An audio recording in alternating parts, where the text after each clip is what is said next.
Dear student, welcome back my excellent classes. और आज हम लोग बात कर रहे हैं एक नए टॉपिक के साथ।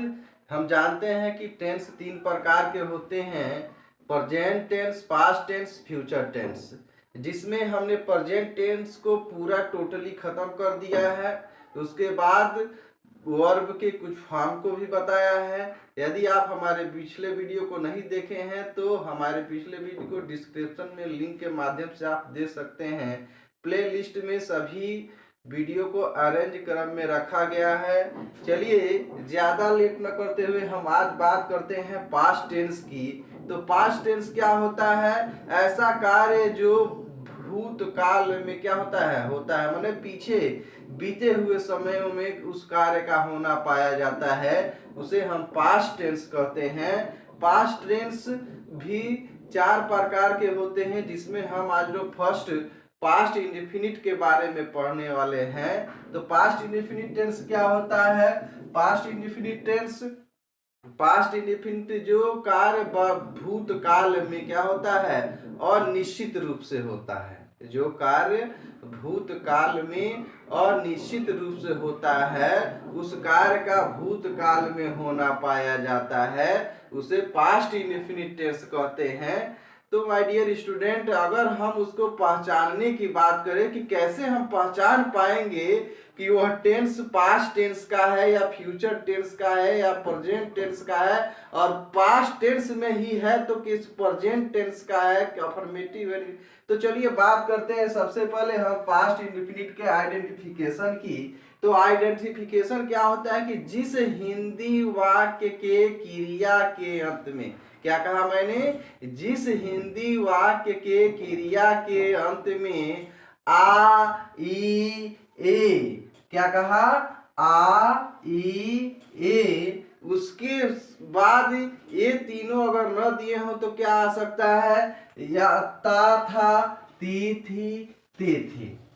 तो मैंने कहा पहचान में मैंने बताया कि जिस हिंदी वाक्य के क्रिया के अंत में ता था, ती थी, ते थे या आ या ये आए, तो वह उसका पहचान क्या होता है? वह पास्ट इंडेफिनिट का पहचान होता है। तो पास्ट इंडेफिनिट अगर सेंटेंसों की बात करें तो जैसे वह बैठी है, वह सोई है, मैं खाया था, ठीक ना, मैं खाता था, ठीक है, मैं खाया था, ठीक है। उसके बाद अगर मैं अंग्रेजी बोलता था, ठीक ना, मैं बोलता नहीं हूँ, मैं अंग्रेजी बोलता था, मैं हिंदी पढ़ाता था, चाहे मैं हिंदी पढ़ाया। तो इन सब प्रकार के सेंटेंसों को क्या होगा? यहाँ देखने को मिलेगा। और दूसरी बात, आज तक हम लोगों ने सेंटेंसों को पढ़ते समय क्रिया के प्रथम रूप का या उसमें आईएनजी लगाकर फॉर्म का प्रयोग किया या क्रिया के तीसरे रूप का प्रयोग किया। तो इसमें पास्ट इंडेफिनिट में हम क्रिया के दूसरे रूप का प्रयोग करते हैं। अगर हम पास्ट इंडेफिनिट में अफर्मेटिव सेंटेंस की बात करें, अफर्मेटिव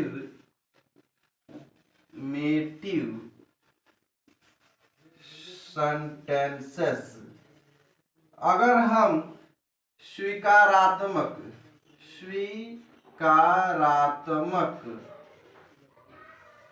वाक्य या सकारात्मक वाक्य भी इसे कहते हैं, सकारात्मक वाक्य भी इसे कहते हैं। अगर सकारात्मक वाक्य की बात किया जाए तो हमने तो पहचान पता कर लिया। अगर उसको किस नियम से, किस स्ट्रक्चर के माध्यम से हम उसको बनाएंगे, तो चलिए स्ट्रक्चर लिखते हैं, नियम लिखते हैं। तो हमारा रूल हो जाएगा, सबसे पहले क्या लिखते हैं? सब्जेक्ट लिखते हैं। उसके बाद क्रिया लिखते हैं। तो क्रिया इसमें V2 मतलब क्रिया का दूसरे रूप का प्रयोग पास्ट इंडेफिनिट टेंस में करते हैं। उसके बाद ऑब्जेक्ट लिखेंगे। उसके बाद जो भी उसमें शेष वर्ड आए होंगे कॉम्प्लीमेंट के रूप में या एक्स्ट्रा वर्ड के रूप में उसको लिखेंगे। अगर एग्जाम्पल की बात किया जाए डियर स्टूडेंट, एग्जाम्पल, तो अभी मैं कहूं कि मैं तुम्हें पढ़ाया था, क्या पढ़ाया था? प्रेजेंट इंडेफिनिट टेंस पढ़ाया था।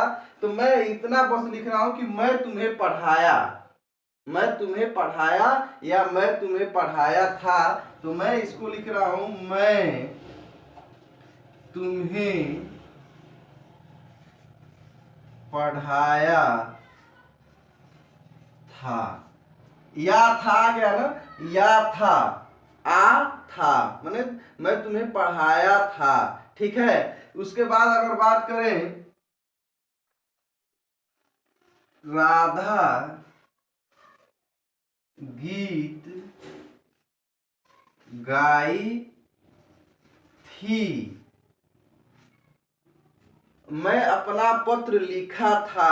क्या हो जाएगा, मैं के जगह पे हम यहाँ देखें, मैं के जगह पे हम लोग लिख देते हैं, हम लोग पत्र लिखे थे। मैं घर पर बैठा था, या इस तरह से कह दो, मैं घर पे बैठा था, चाहे उसने मुझे किताब दिया, उसने मुझे किताब दिया, तो लिखेंगे उसने मुझे किताब दिया।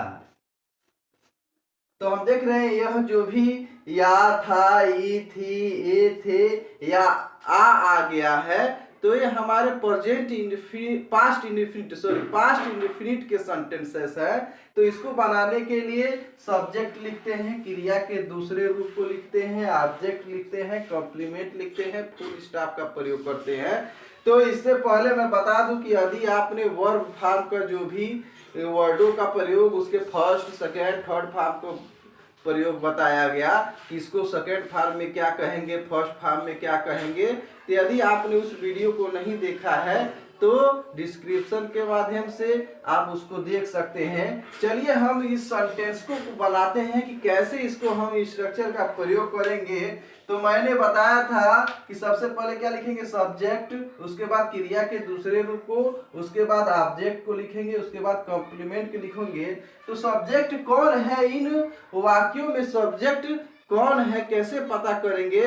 तो मैंने बताया था आप लोगों को कि क्रिया में हम कौन लगा के प्रश्न करें, क्रिया में कौन लगा के प्रश्न करें तो हमको सब्जेक्ट की जानकारी हो जाती है। तो हम करते हैं, क्रिया कौन है, पढ़ाया था, पढ़ाया था, तो कौन पढ़ाया था, तो निकल के आएगा मैं पढ़ाया था। और तो मैं क्या हो गया, सब्जेक्ट हो गया। तो मैं की अंग्रेजी आई, और पढ़ाना हम जानते हैं क्या है, क्रिया है। तो क्रिया का क्या, पढ़ाना का क्या होता है, टीच होता है। अगर सेकेंड फॉर्म की बात करें तो टाट हो जाएगा, और थर्ड फॉर्म टीच, टाच, टाट होता है। तो इस तरह से हम इसको लिख देंगे, टाट, TAUGHT, टाट, GU, और फुल स्टॉप का प्रयोग कर देंगे। इसके बाद अगले सेंटेंस की बात करें, गाई थी आ गया, पास्ट इंडेफिनिट टेंस, गाई थी तो कौन गाई थी, राधा, तो सब्जेक्ट की जानकारी मिल गई। तो हम लिख देंगे,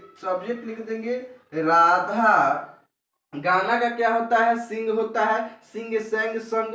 तो हमको सेकेंड फॉर्म का प्रयोग करना है, तो लिख देंगे सेंग। और क्या गाई थी, तो कोई भी एक गीत गाता है तो लिख देंगे ए सिंग,